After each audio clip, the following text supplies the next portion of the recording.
Nouvelle semaine, nouvelle idéologie, nouveau numéro pour ces magazines Doctrina. Mesdames et messieurs, vous faites bien de nous suivre de partout à travers votre télévision. Bonjour, bonsoir, tout dépendra de l'heure à laquelle vous allez nous suivre à travers vos écrans, bien sûr. Nous sommes là aujourd'hui pour parler de la maternelle qui est une étape essentielle dans le parcours de l'enfant, justement pour garantir sa réussite scolaire. Et sa mission principale, c'est d'abord de donner l'envie à l'enfant, bien sûr, d'aller à l'école, d'apprendre, découvrir un nouveau monde et aussi créer en lui un esprit d'association, car il va rencontrer vraiment différentes figures, des amis, des collègues et pourquoi pas aussi des institutrices. Et nous ne serons pas seuls comme d'habitude pour débattre sur cette thématique. Nous serons accompagnés de Madame Nati Mouchaïla qui nous fait le plaisir d'être là malgré ses différentes occupations. Elle est directrice du complexe scolaire Saint-Raphaël à Lubumbashi. Madame Nati, bonjour et merci de répondre à notre invitation. Bonjour et merci. Comment allez-vous, madame? Ça va, ça va. Avec vous, il sera question de la maternelle aujourd'hui, parce que très souvent, il y a de ces parents-là qui banalisent la section maternelle et pour eux, les études ou la scolarité ne peut que commencer à partir de l'école primaire. Alors, selon vous, c'est quoi la maternelle? Oui. En fait, merci pour la parole. La maternelle en soi, c'est un établissement public. L'établissement public qui accueille les enfants de deux sexes. Nous avons le garçon et le fille avant l'âge scolaire obligatoire, c'est-à-dire de 3 à 5 ans. Nous avons les enfants de 3 ans, 4 ans et 5 ans. Alors, nous accueillons ces enfants, comme vous avez parlé.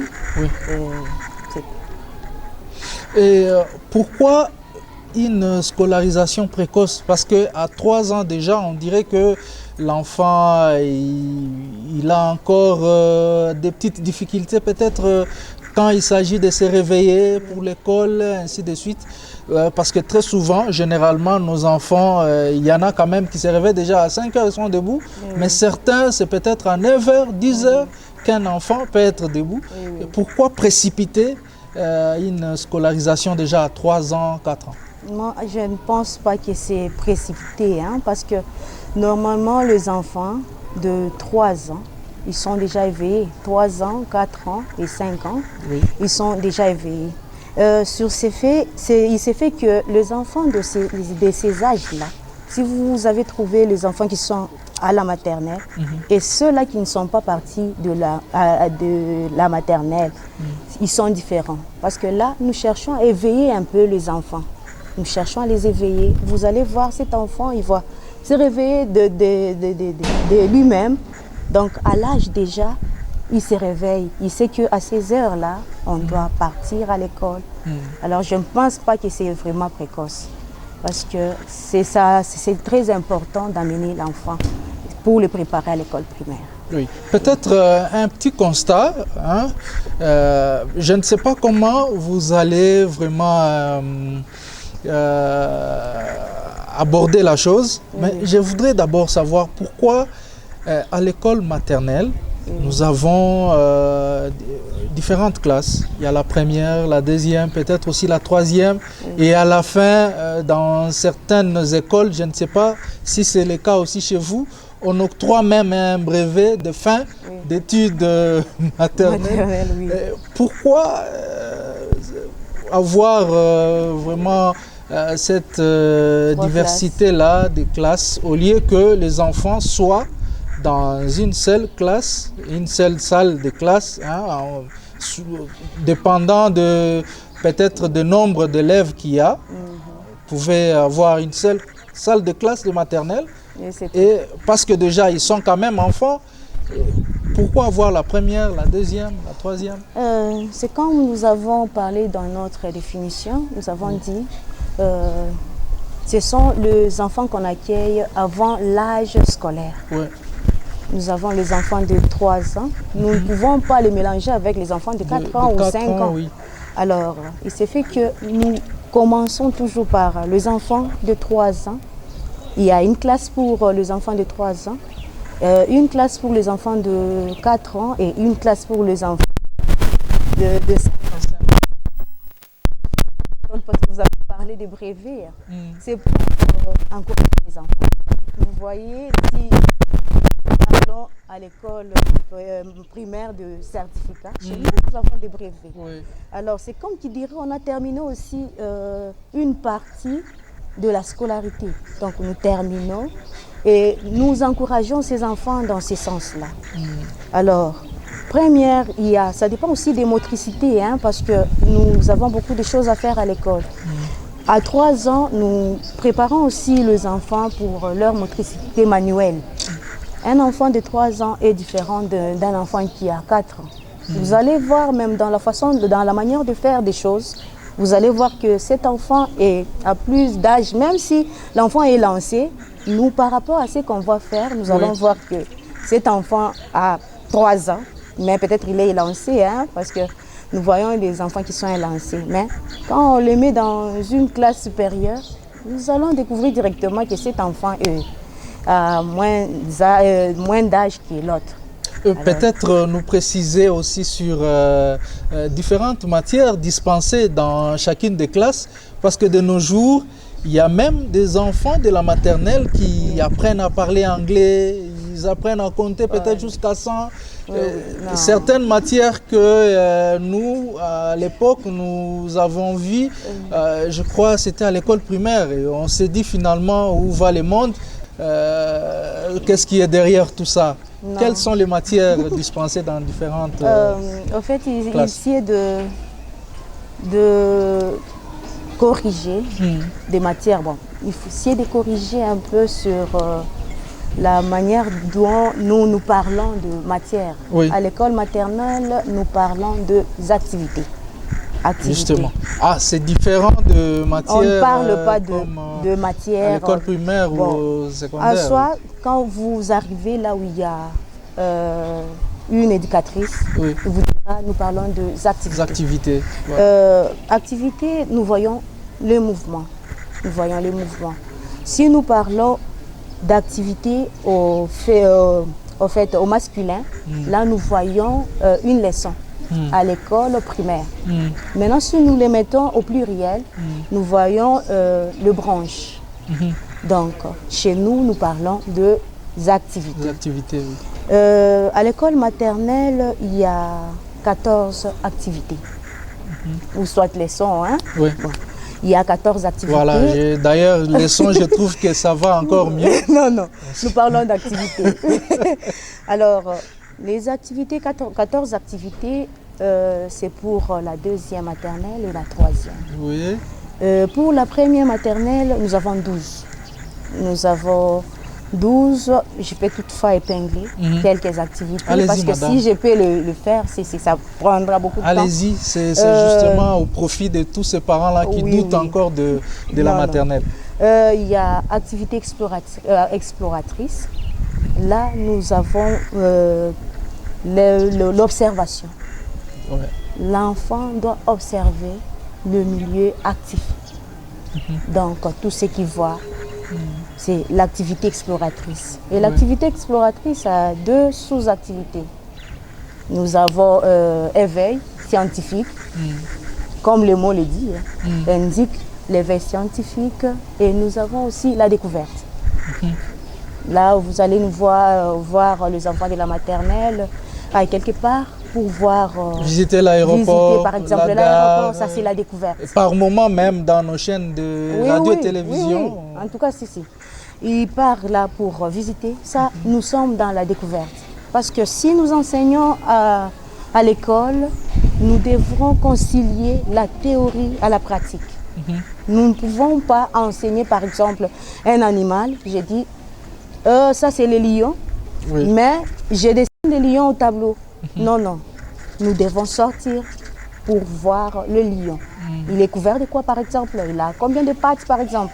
Là, c'est la découverte. Donc, c'est l'activité exploratrice.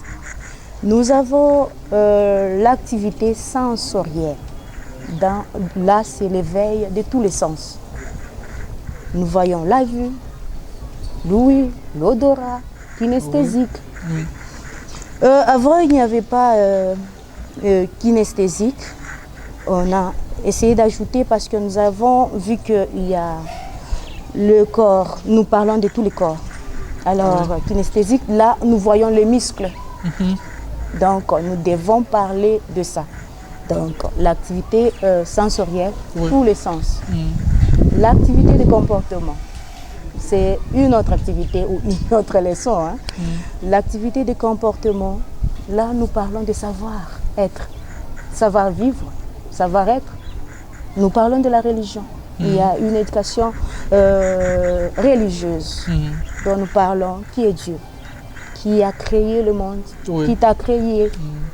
Nous parlons de ça. L'amour du prochain. Oui, oui, oui, oui, nous parlons de ça. Ça, c'est dans l'activité de comportement. Nous avons l'activité physique. Là, nous voyons tous les corps, l'exercice du corps. Là, il y a l'exercice du corps, nous parlons de ça. Nous sommes toujours en mouvement. Vous allez voir les dames de l'école maternelle. Ils sont toujours en mouvement. C'est par rapport à ces activités-là. Nous avons une activité musicale. Musicale, là, nous préparons nos bambins. Ça, en tout cas, ça n'allait pas manquer. Parce que je me rappelle, je suis aussi passé par la maternelle. Et très souvent, c'était les chants. Les chants? Non, non. On apprenait quand même à chanter. C'est ce que j'essaie un peu de vous dire que l'enseignement maternel, pour le moment, c'est pas comme nous avions su. Ça a beaucoup évolué. Oui, ça a beaucoup évolué. Vous voyez, avec ce que je suis en train de parler, des activités là, avant, je voyais aussi, quand j'étais tout petite là, on m'amenait, on chantait, on sautait. Aussi, le coloriage, bon, très souvent, il y a ça, ça ne manque on pas. va y arriver. Donc, dans l'activité musicale, nous préparons nos bambins à améliorer leur corde vocale. Il y a les rythmes, il y a la danse dans l'activité musicale. Vous allez voir, ils sont toujours en mouvement, nous sautons, bon, il y a tout ça. Activité d'art plastique. Là, c'est là où vous avez parlé de coloriage. Coloriage, oui. Là, nous préparons nos bambins à l'écriture et à la beauté. Hein? Parce que nous voyons l'écriture. Nous écrivons, c'est pas comme avant, on parle là pour chanter seulement. On écrit, il y a des chiffres, il y a des lettres qu'on doit apprendre. Il y a quelques chiffres qu'on a déjà dit. Bon, le programme national a fait qu'on écrive les chiffres de 0 à 3 en première maternelle, de 3 à 5 en deuxième maternelle, etc. etc. Alors, ça, c'est l'activité d'art plastique. Nous avons l'activité de schéma corporel. C'est comme le mot l'indique, pour le corps, schéma corporel. Cette activité se trouve aussi en première. Je vais arriver là où il y a des activités qu'on ne parle pas en première. Par exemple, l'activité d'orientation temporelle. Donc, nous essayons un peu d'orienter les enfants. Là, il y a succession, on parle d'intervalle. Alors, avec les tout petits, on ne peut pas parler de ça en première. Donc, orientation temporelle et en deuxième et troisième. Ce sont des activités qui se suivent comme ça. Et nous voyons aussi l'activité structuration. Nous structurons. Les enfants doivent connaître côté gauche, côté droite, devant, derrière, sur les quoi. Ça, c'est l'activité de structuration. Nous avons une activité qui semble un peu bizarre parce que c'est une activité libre. L'activité libre, c'est une activité où nous laissons les enfants jouer librement. Okay. Ils jouent librement, mais sous les contrôles de l'éducatrice. Oui, justement. Oui. Pas juste que l'enfant joue, moi je suis en train d'écrire. Non, non. Je suis en train de surveiller. Je surveille comment l'enfant évolue, comment l'enfant joue. Il y a aussi l'activité de vie pratique. Vie pratique, c'est une activité, je peux le comparer, c'est comme une activité d'imitation. Parce que là, il y a les jeux, dans l'activité vie pratique, il y a le jeu de poupées. Il y a les jeux de poupées dans l'activité de vie pratique, les jeux potagers. Donc l'enfant doit imiter ce que l'adulte fait. Donc il imite tout ça. Vous voyez un peu ça. Alors c'est à peu près ces activités. Peut-être j'ai oublié quelque chose, mais en général, c'est ça. Parlons un peu de la dernière activité. Quand il va s'agir d'imiter tout ce que l'adulte fait. Et si l'enfant s'est retrouvé devant un adulte qui est peut-être en train de fumer de la cigarette, et à ce moment-là, comment est-ce que ça va se passer? Non, en fait, quand nous parlons de ça, nous parlons dans les termes éducatifs. Nous parlons dans les termes éducatifs, c'est-à-dire nous parlons de ce que font les enfants, le parent. Par exemple, l'activité ménager, donc jeu ménager. Oui. Comment maman fait à la maison. Par exemple, préparer. Nous n'imitons pas les histoires là qui peuvent ennuyer. Ou je ne sais pas, qui peuvent toucher toucher l'intellect ou justement. Non, non.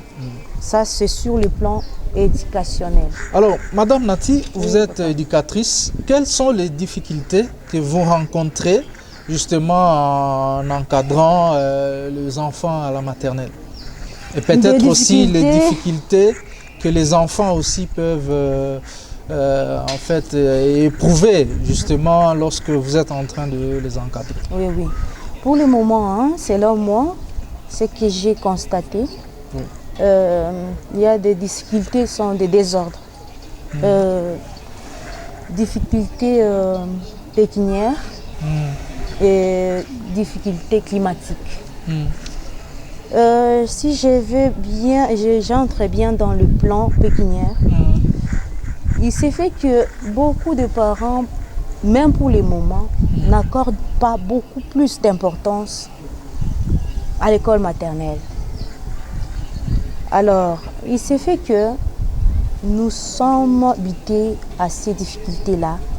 Mais aussi parce que, madame, je ne vous coupe pas la parole, mais aussi parce qu'aujourd'hui, de nos jours, l'école maternelle, c'est devenu trop cher, presque pareil pour l'université. Non, c'est pas... Quand vous avez un enfant à la maternelle, égal à un étudiant à l'université. Non, non, là, c'est pas mon avis vraiment. C'est pas mon avis vraiment. Des difficultés sur le plan pécuniaire, nous avons constaté que le parent accorde plus d'importance à l'école primaire qu'à l'école maternelle. Oui. Vous allez voir un parent qui vient, il dit non, je suis venu, mais j'ai fait d'abord pour mon enfant qui est à l'école primaire, l'école maternelle, ça va suivre. Quand on se pose la question, ça va suivre, pourquoi? Donc, ce n'est pas l'importance qu'il donne à la maternelle. Alors, sans un peu de difficulté, nous allons voir que l'enfant peut évoluer sans toutefois payer. Et à la fin, il abandonne.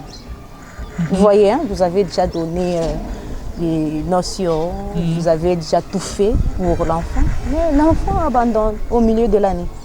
Ils nous disent non, il va aller à l'école primaire. Il va aller à l'école primaire. Alors, sans un peu de difficulté là. À part ça, il y a, pour cette année, nous avons une difficulté climatique. Oui.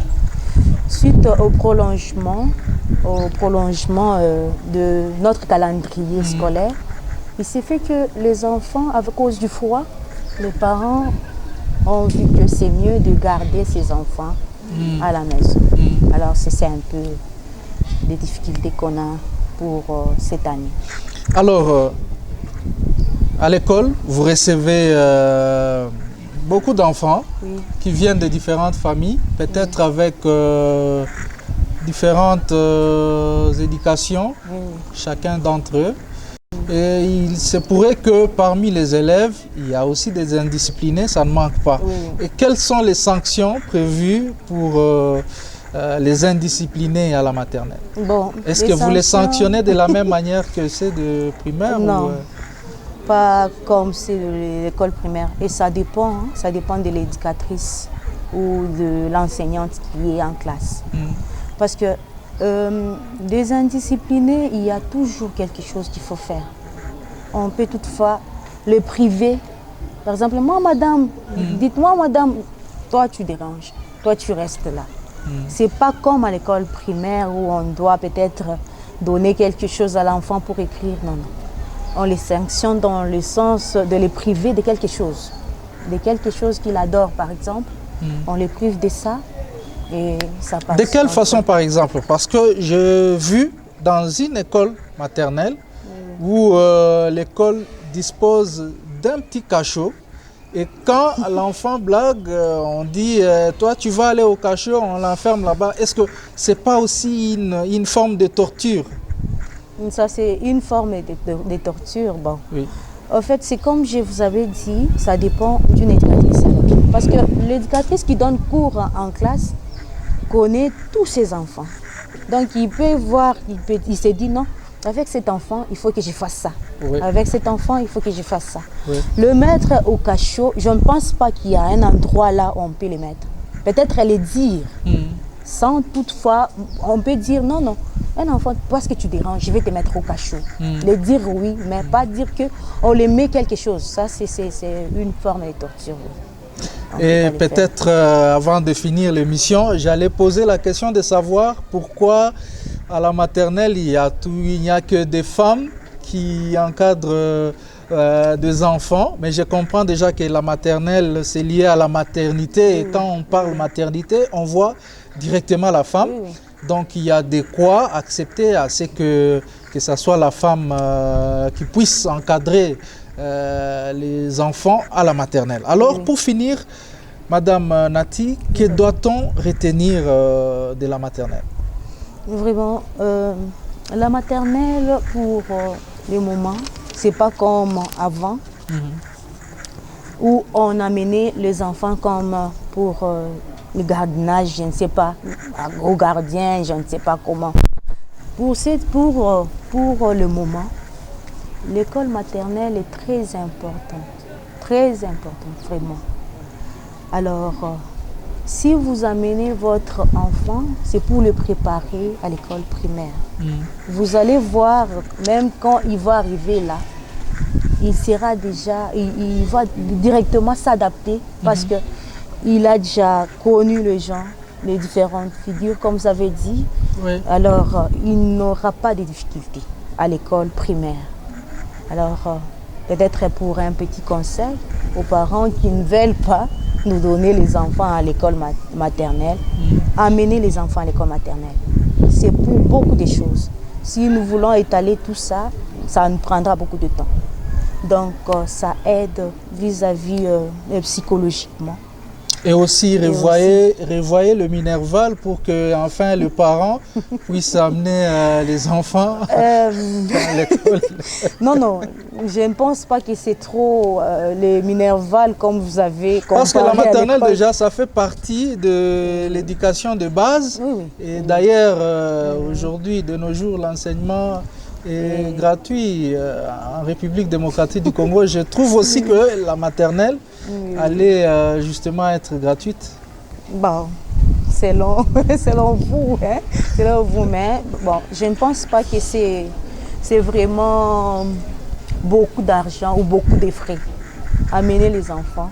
J'espère en tout cas que les parents nous ont compris. Mesdames et messieurs, en tout cas, nous touchons, c'est déjà la fin de l'émission. Je ne sais pas, peut-être un dernier mot. Non, non, merci à vous.